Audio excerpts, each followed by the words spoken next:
And I sure don't want to go against the chairwoman, so I'm going to next recognize Ms. Kirsten Wallace from the Upper Mississippi River Basin Association. Ms. Wallace, you're recognized for 5 minutes. Great. Thank you, Chair Napolitano, Ranking Member Westerman, Chair DeFazio, and members of the subcommittee. I appreciate today's opportunity to underscore the value of investing in both the economic vitality and ecological integrity of our nation's rivers.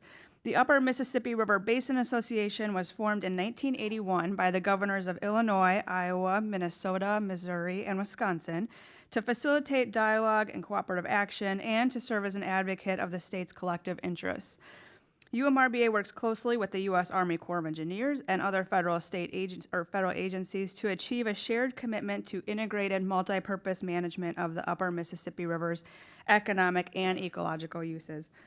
On the Upper Mississippi River, we have proven that navigation traffic, as well as other economic uses, can be fully supported within a healthy riverine ecosystem. Our nation's rivers can serve simultaneously as economic engines and ecological treasures. We can have both, and we're better for it. In order for our nation to fully realize the potential of our rivers, we must value and integrate management of their many purposes and uses.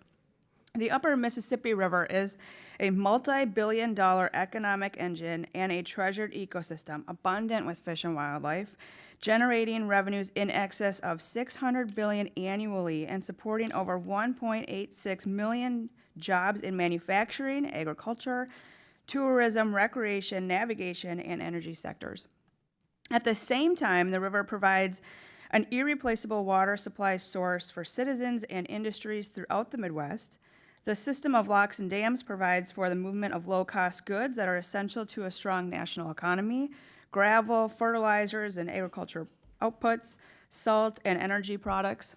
And at the same time, the Upper Mississippi River supports a $55 billion tourism and recreation industry that is built upon the serenity and adventure of the river's landscape and abundant opportunities for fishing and hunting. The UMRBA, Upper Mississippi River Basin Association, along with navigation industry, conservation interests, and local and federal partners, made a very conscious decision to seek collaboration, shared solutions, rather than remain hamstrung and steadfast in conflict.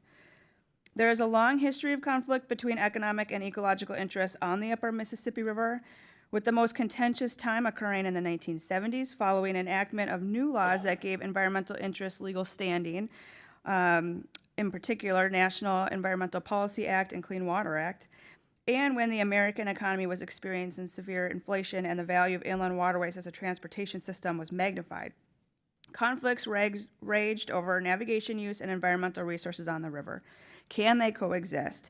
How much navigation traffic is too much? Ultimately, this conflict turned into litigation when a second lock chamber was proposed at Lock and Dam 26 in the mid-1970s, with the primary argument that the Corps did not evaluate the system-wide impacts of the second lock to the ecosystem.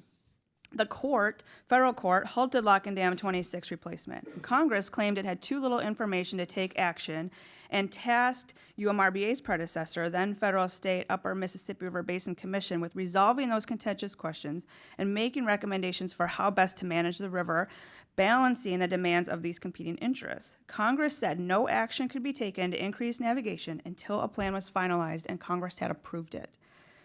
Ultimately, the conclusion reached was that balanced management is achievable and is in our nation's interest. In 1986, Congress authorized a second chamber at Lock and Dam 26, along with system-wide ecosystem restoration and scientific monitoring program known today as the Upper Mississippi River Restoration Program, and the declaration that the Upper Mississippi River is both a nationally significant navigation system and a nationally significant ecosystem.